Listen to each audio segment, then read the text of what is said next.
set up a camera Kalabutan either ako. in this corner or...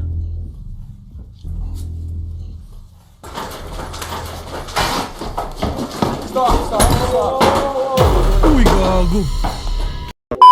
What is up mga tol? Kamusta no? Kuis po nga pala ulit. At ito, meron tayong bagong video kung saan mag-react tayo sa mga nakakatakot na mga videos sa internet. Ayun, kung bago ka lang sa channel ko tol, don't forget mag-subscribe sa channel ko. Yan nandiyan sa baba. Oh. Kitang-kita ba yan, diba? Click mo lang yan. Tapos, click mo na rin yung bell button para always updated ka sa mga uploads ko dito sa YouTube channel natin, di ba? Bagong lahat, gusto ko lang mag-shoutout dito sa ating isa sa ating utol, sa isang utol natin na nag-comment, no? So, ito yung comment niya. Ang sabi niya dito, from, not sure how you say it, STE Vlog 5878. So, hello po, I love your video po. Sana pag gumawa pa kayo ng ibang horror video at nakakatawa ka rin po. Thank you so much, no? Natutuwa ka sa mga videos natin. Tapos, ayun, nag-suggest din siya na gumawa tayo ng video caught on camera, alien naman po, no? Sa, gagawin natin yan sa next upload natin na video. So, for now, meron na kasi tayo naka-ready na i-react na video.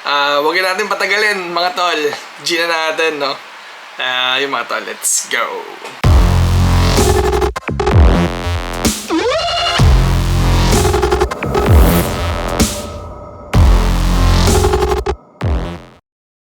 Ayun mga tol, G natin to.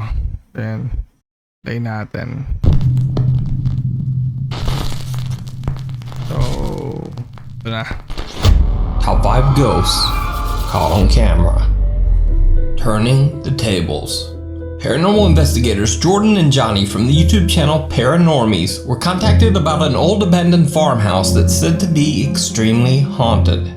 Over the last 70 years, the farmhouse in Steinbach, Canada has been passed from owner to owner under very mysterious circumstances. In fact, it is said that no one has ever lived in the house for more than 2 or 3 years. Rumors began to circulate that the reason that so many people moved from the house was because it was extremely haunted by a demonic presence. New owners claimed to hear unexplained voices, and their children woke up screaming, claiming to see the terrifying apparition of what they called, quote, a bad man. And the haunting is not just inside the home. Strange dark figures have been seen in the property's barn. The couple who reached out to the Paranormies team say that they've seen someone staring at them from outside the window on the second floor, which is about 10 to 12 feet off the ground. Eventually, no one wanted to buy the supposedly cursed house, no matter how. Sinong bibili ng ganyang bahay, tol? Tignan mo nga, yung location ng barn, no? Sa bagay, barn siya, no? Pero, diba, ang creepy, walang kapitbahay, malapit. Most likely, milya or miles ang layo, no? Sa next na kapitbahay. Nakatakot yung lugar. Since haunted pa yan, malalaman, kahit babaan mo yung presyo niya, bibilin mo yan, tol.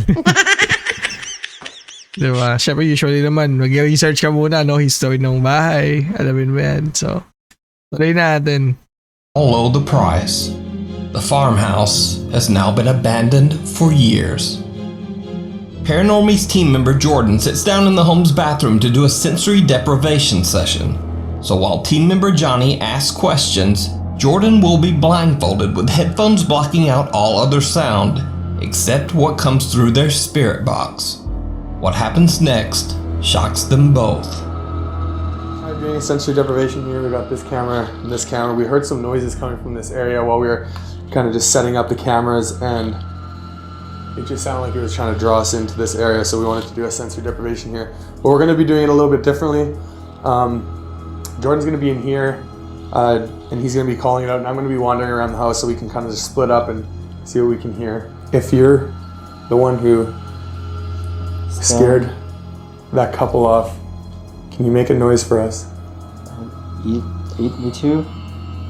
Or give Jordan some answers?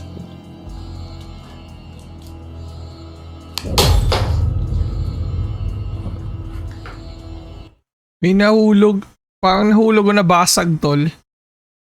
Parang ano, ayun na, nanghingi sila ng ano eh, na magparamdam eh, no? So, ayun na nga, gumawa daw ng sound. Sumagot, tol. Johnny, Did you hear that? What was that? I heard something.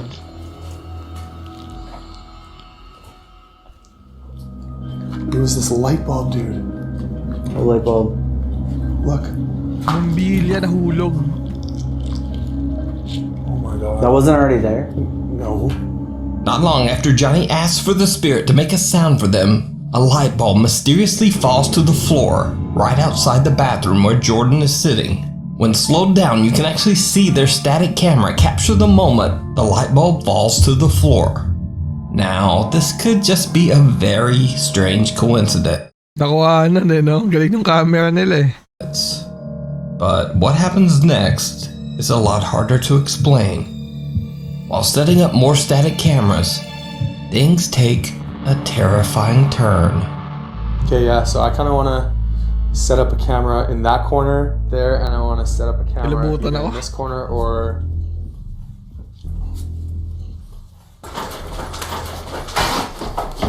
Stop. Uy, gago. Dude, what was Sumasayaw that? yung table.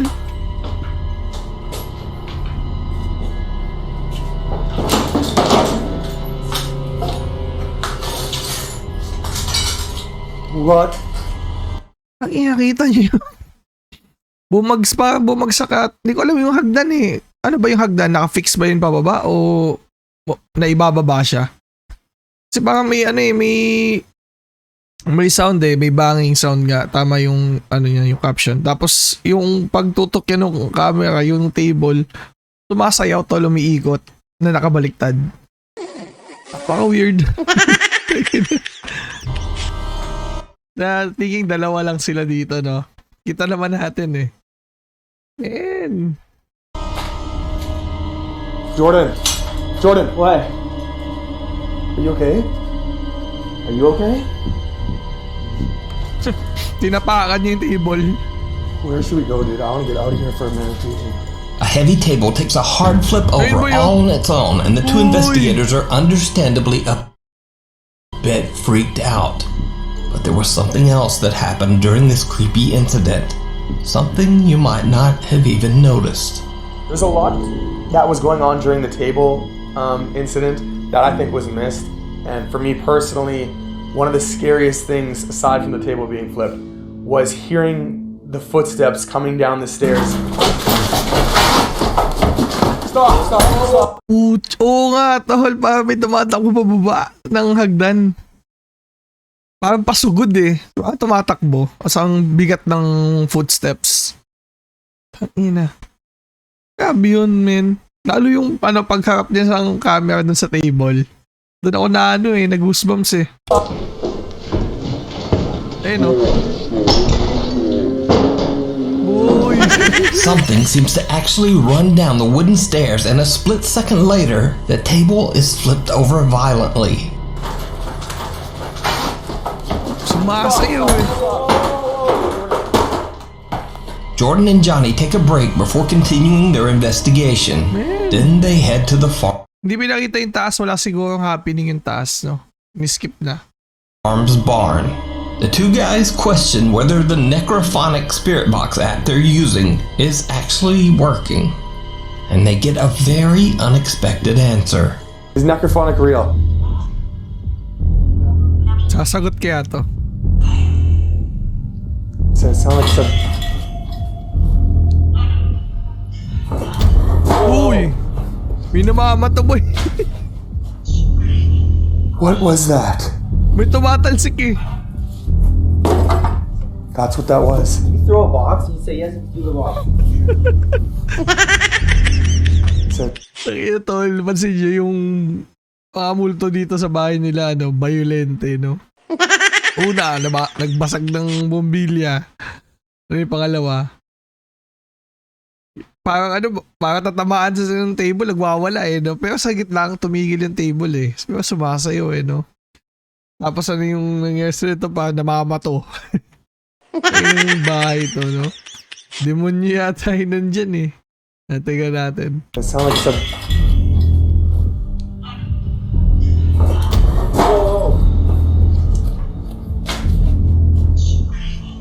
What was that?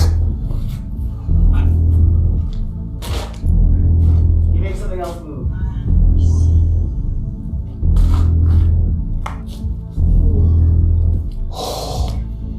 What appears to be a can and a box are Ang lalim ng hinga niya dun eh.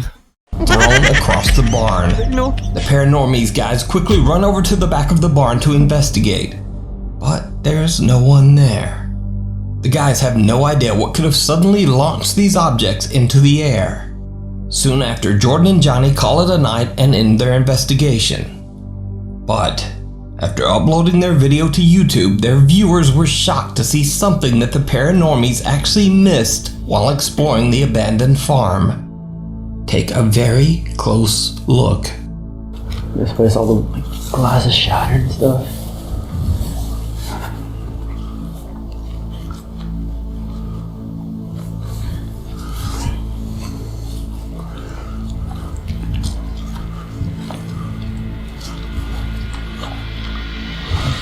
So it's got to be that window. Maybe that window, barn. upstairs. Shine the lights back Nakakita here. man. Yo, Johnny. What? Yeah, there's a barn back there. Oh, I can't really see it on my camera. Did you see it? What looks like a dark hand can be seen reaching out from the second floor window. This is the same window where the couple claimed that they saw someone looking in at them. So could this be the demonic entity that locals claim haunt the abandoned farmhouse? Kamay. Did Jordan and Johnny capture evidence of the paranormal activity Ang itim nung kamay. Putang ina. Grabe naman. that has driven past owners away in only a couple of years? Let me know what you think.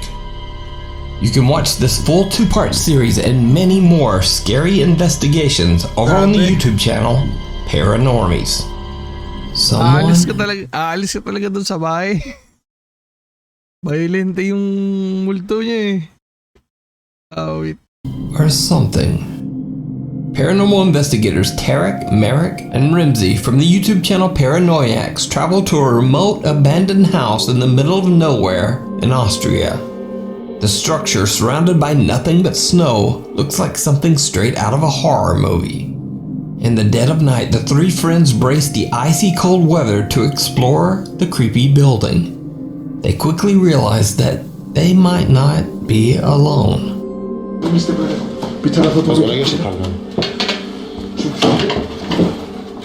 Şuraya bak mesela. Abi çok hani çökme tehlikesi bence Burada burası. evin üstünde kar falan da var. Ha, kışta. Asur.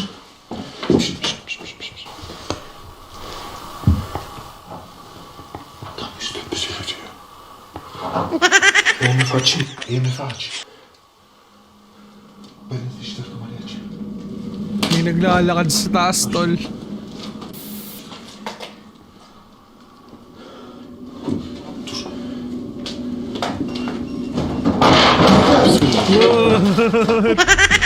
Gulat sila eh. Nagulat sila lahat eh.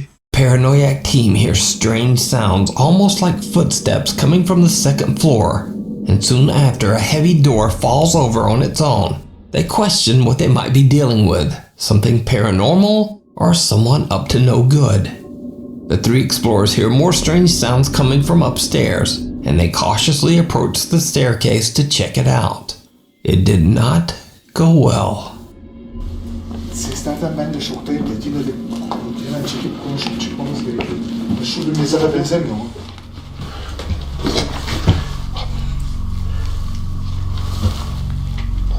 Bir ses var yine. Gel. Biz buraya bir girelim gel. Aa şu içeri girdi. Az bir çek. Pakitin nyo na kasi. Para makita natin. Yukarı çıkıyoruz. Emin misin abi?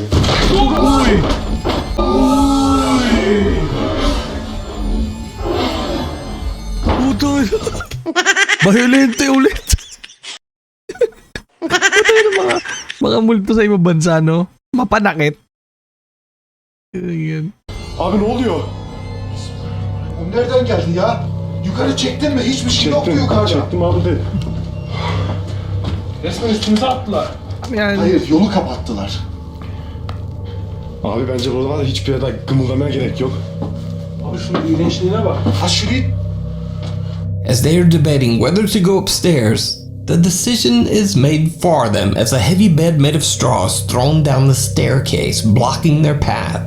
The Paranoiacs team decides that's quite enough of all that, and they just leave the creepy abandoned structure.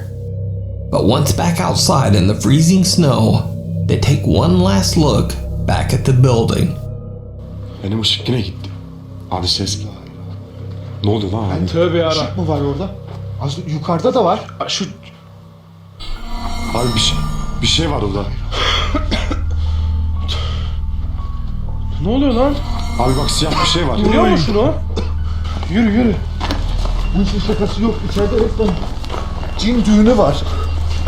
A strange shadow can be seen from one of the upstairs windows.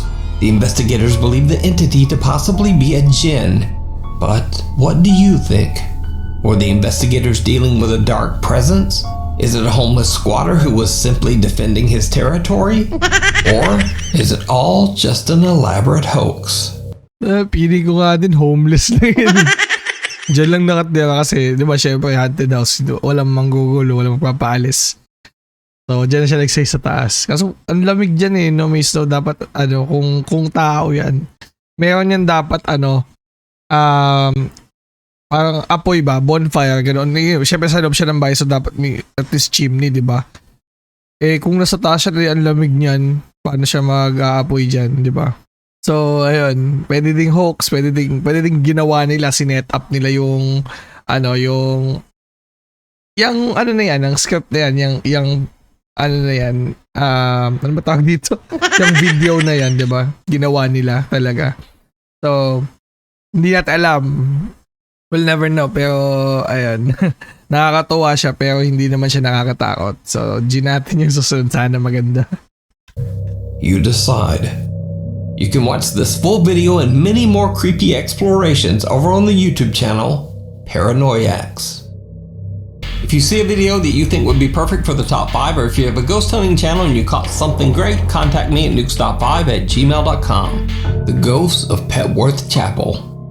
Paranormal investigators Jeff, Phil, and Mark from the YouTube channel Ghost Tech Paranormal Investigations traveled to the abandoned Petworth Chapel in a small village in Sussex, England. In World War II, a German air raid hit a nearby boys' school, and 28 children tragically lost their lives. They were laid to rest in the chapel cemetery. Wawa naman. Cut to present day.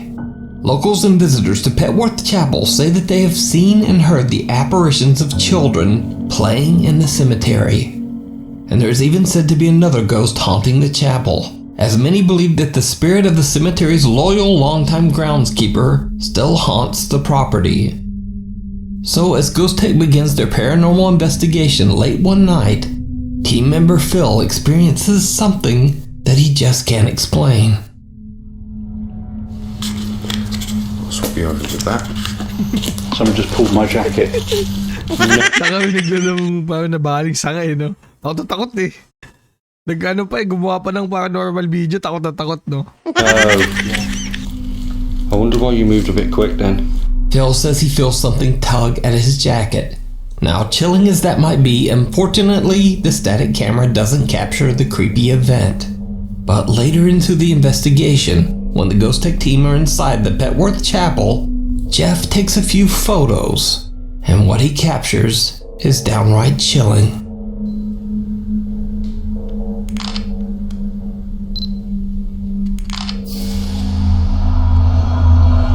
That was strange. That one was all blurred.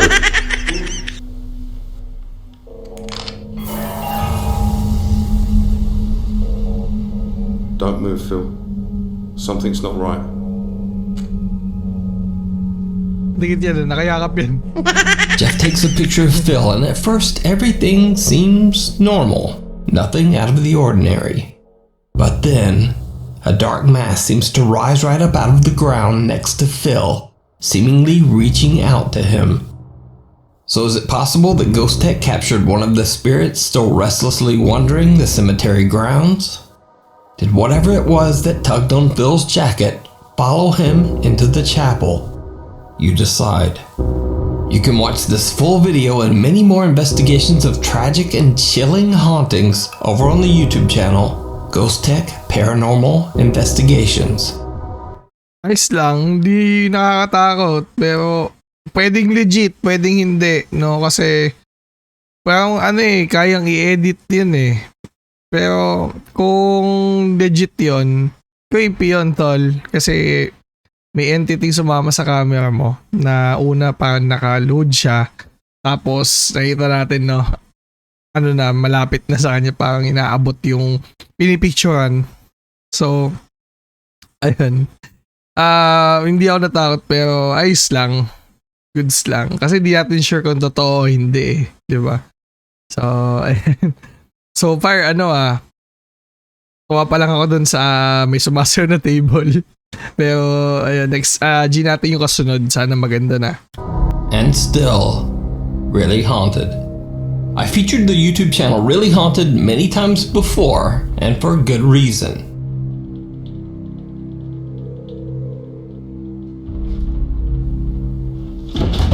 Wow!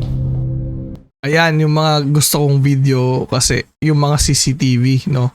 Kasi alam mong mahalata mo kasi yung mga ine-edit na CCTV So this one parang legit naman siya. Kita naman natin na started yung aso, no? Parang tumingin-tingin Siguro naramdaman niya, nagising Tingnan natin.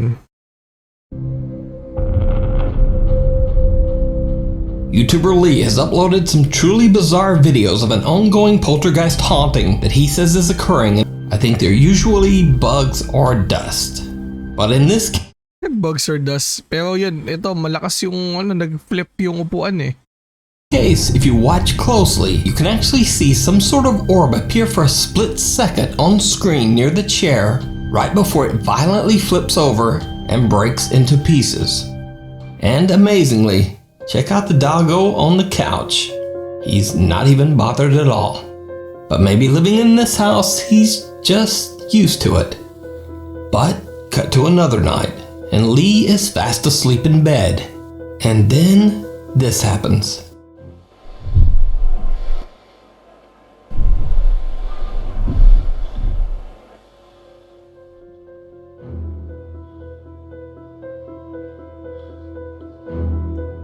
Yan ba?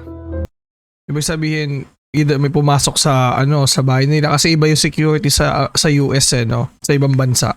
Meron sila na alarm na kapag may nagbukas yung pinto, tumutunog yung alarm nila. Syempre wala na silang ine-expect na bisita, di ba? Tapos ang alam ko, nakakonekta yung mga ganong alarm sa police station. If hindi ako nagkakamali. So, ayan. Tiyan natin kung ano yung nagpatunog. I think bumukas ang pinto. Most likely.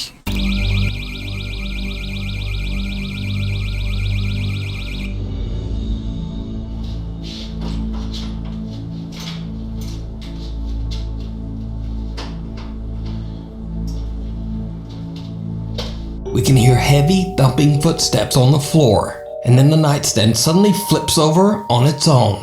And then something sets off the downstairs burglar alarm. But when Lee checks, there's no one in the house. Lee says that the paranormal activity in his home has gotten so bad that lately his wife and kids have been sleeping in a camper parked outside the house. You can watch more of the crazy paranormal activity that Lee has recorded in his house over on his YouTube channel, Really Haunted. Meanwhile, on TikTok. Sabi yun, dinidisturb sila. Yun nga todo sinabi niya sa sobrang lumalala yung hunting sa bahay nila. Pananakot ng multo. Yung wife niya tsaka yung mga anak niya sa camper na tutulog. So I think, hindi ako sure kasi wala naman ako sa US Camper, sasakyan ba yan na parang ginagamit for camping? Yung di ba, usually ganun ginagawa nila. Or tent ba yan? Ano ba yung camper? Kung alam mo tol, sabihin mo naman sa comment. Ayun, para may idea din ako. At ayun, bago natin manood yung number 1, kung ano masasabi doon sa unang 4 videos na napanood natin. Okay ba? O X mga tol? Ayun, kung nagugustuhan mo yung video, subscribe ka na tol. Click mo lang ayun ayun lang sa baba click mo na yung subscribe button. Tapos G natin tong last one. Hopefully maganda na to. Usually yung mga number 1 is yun yung pinaka okay. So ayan, na-expect ko maganda. G natin. A bus driver in Argentina claims that whenever he reaches the end of his bus route, which happens to be an old graveyard, that he always experiences strange, unexplained occurrences that he believes to be paranormal. So he started recording his experiences each time he reached the graveyard. May naayos to tol sa bus. Bus, di ba? And posting them to TikTok. At first, he just used the TikTok filter Reality Ripple Effect, which allegedly shows ghosts all around you. Detectar las ondas de calor y estoy acá en el cementerio. Aquella pared, la del cementerio. La concha de su madre, ¿qué fue eso? Esa pared. La puta que te parió. A ver. Es solo la concha de la lora. Ano yung buhay, no?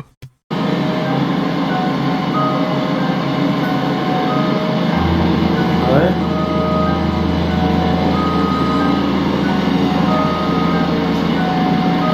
La Ito nyo, parang form, no? Parang muka. puta que te parió. A ver. Pati ang ano eh. Pati ang curse Eso eh. que no hay nadie, Oh shit. ¿Y eso? ¿Qué onda? Gumagalaw. ¿Quién sos? ¿Quién Parang sos? naglalakad oh, parang naglalakad. Toca el timbre, toca el timbre. Dale, toca el timbre. La puta que te parió, la puta que... Now, it was enough to freak him out and also some of his more superstitious friends. Acá con mi compa. Vení, ahí, vos estás testigo. Mirá, guacho. Ahí hay un Nakahawak parado ahí. oh. El colectivo de los fantasmas. Mirá. A ver, amigo. No, vení acá, But after he had recorded using the app for a couple of weeks, he says that he had a much more serious encounter when the bus was stopped at the graveyard. An experience that chilled him to his core. La quinta parte. Vamos a ver si hoy captamos algo. La puta que te parió. Bago man ¿Qué yung fue pinto. eso? No. Parecieron como que me cerraron una ventana. ¡La puta madre! ¡La puta madre! No grabo nunca más acá, Ina talagang hinihinto nyo sa graveyard, sa libingan eh, no? Sa ano, sementeryo, gano'n. Siyempre doon madaming spirit tol. Mga, siyempre padaan-daan lang yan. Nahagip niya, no? Ayos. Concha de su madre. Me están abriendo la puerta. Lo vieron, Quedó grabado. Quedó grabado. La concha de su madre. La concha de su madre. Me están abriendo. ¡Ay! ¡La puta que te parió! Meron. Yo me voy a la mierda. ¡Ah! La concha de su madre. No. Gago, inigilabutan lang. Lumabas. Lumabas sa takot eh, no? Video siya eh, no? Siyempre, papatrending sa TikTok eh. Video siya nakakatakot, sabay nung may nagparamdam, kinakalampag yung pinto, tumakbo. La puta que te parió. La puta que... The Argentinian bus driver now Nataba mura ng mura eh, no? seems to have stopped his late-night graveyard bus recordings completely. He hasn't recorded any ghost encounters since this last video. TikTok user DadSass says that she and her sister have been experiencing some strange paranormal phenomena in their home. One night when her sister is sleeping, their CCTV camera captures something truly bizarre. So we've been home from the hospital for a while because our kids have RSV. And thank God I have cameras because my sister was sleeping and we caught this bull.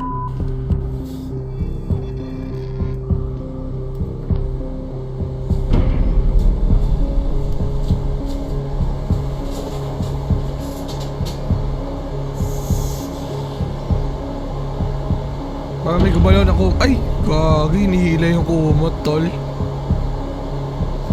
The family says that they have no pets in the house that could have pulled off the blanket, so I'm not sure what caused this. So, let me know what you think. Thanks so much for watching. Instagram here, Twitter there. So, ayun mga tol. Nice G. So yun na nga ulit no mga tol. Sana na-enjoy nyo yung video natin, yung 5 videos na yon ng mga haunted houses no na pinasok ng mga paranormal expert So, ayun. Ako ayos lang, masabi ko goods lang naman, hindi sobrang nakakatakot, pero if ever na hindi siya hoax, hindi siya fake, at legit talaga siya, is nakakatakot din yun, no, mga tol. Isipin mo kung kayo nasa sitwasyon nila nung time na sinushoot nila yung mga videos nila, nakakatakot yun, tol. Ayun, kung nagustuhan mo yung video na to, kapatid, don't forget na mag-like. Like mo yung video natin, yun, dyan lang naman sa baba yun, eh. Tapos yung subscribe button, ito siya. Ayan, subscribe button. Click yung subscribe button, mga tol. Tapos bell na din para, update kayo always sa mga uploads natin sa YouTube. Ayan, all notif na din, mga tol, para solid. Diba? Tapos lagi tayo mag-upload ng mga videos. Ayun, medyo nag-iipon tayo ulit kasi nagbabawi tayo, no? Bumabawi pa tayo kay YouTube kasi matagal ako napahinga sa pag-upload. At ayun, comment nyo, mga tol, kung ano yung masasabi nyo sa mga videos na to. At kung may mga suggestion kayo, open tayo sa suggestion. Ayun, sabihin nyo sa akin kung ano yung gusto nyong i-react natin ng mga videos at G natin yan, mga kapatid. Thank you so much ulit sa panonood sa video na to. Kita-kits tayo sa next upload, mga kapatid. Peace out.